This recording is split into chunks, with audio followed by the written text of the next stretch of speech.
So, what we could do is when our cycle starts, those first couple of days, we could ask ourselves, what do I need to let go of? What no longer serves me? So, if I had a job, if I had a relationship, if I had a habit, really, if I want to let go of it in congruence with my hormone and my energy, those first 3 days would be the time, just like the shedding of the blood. Absolutely. Now, you'll probably know what it is because it was just bugging you really badly in the few days before you started your period. Okay, great. So let's go back to that week before. So when that week before everything is agitating you, I think what I've really, and I agree with you, this is the most misunderstood part of the cycle. And, people around us don't understand us. We don't understand ourselves. But whatever's like biting at you, poking at you, and agitating you is information. And if we can listen to that, then when we start to bleed, now we can let go of whatever that is. And it might be like, I do want to point out if it's your husband, it's not like, okay, husband's got to go. But No.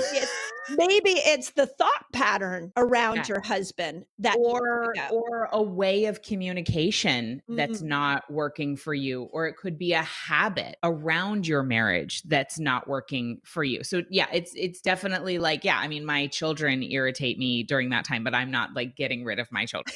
Right. I'm good. thinking about, okay, are there patterns around parenting? Are there parts of our schedule that aren't working for us? Are there, those sorts of things? And so the menstrual time is a beautiful time of release, but then very quickly, it's a beautiful time of new beginnings. Mm, And it's a wonderful, like the menstrual cycle gives us this little capsule every single month that's an opportunity to be reborn and an opportunity to tend to our life. It's like an entire year in 28-ish days yeah. that we just get to over and over again have this opportunity to begin anew. And it's such an incredible gift. And by the way, you don't have to have a menstrual cycle for that to be true because the lunar cycle does the same thing. So everyone gets to play. Yeah. It's interesting though. I was sitting this, how I even got into like the nuance of fasting and eating for your cycle was I was sitting on a panel with a bunch of fasting experts. This was like 5 years ago. They were all men and they were talking about how you have to cycle like a weekly cycle. You got to go in and out of feast, famine cycling. And it hit me in that moment like, oh my gosh, we are so blessed. We have culturally looked at our menstrual cycle as this like negative and we bitch and we moan about it. But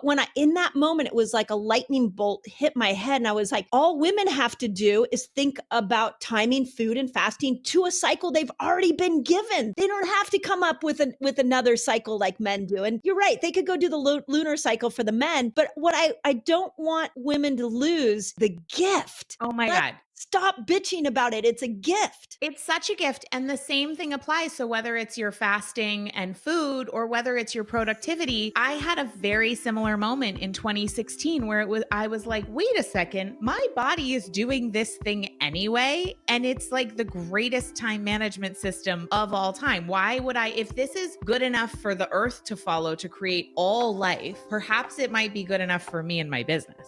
Right.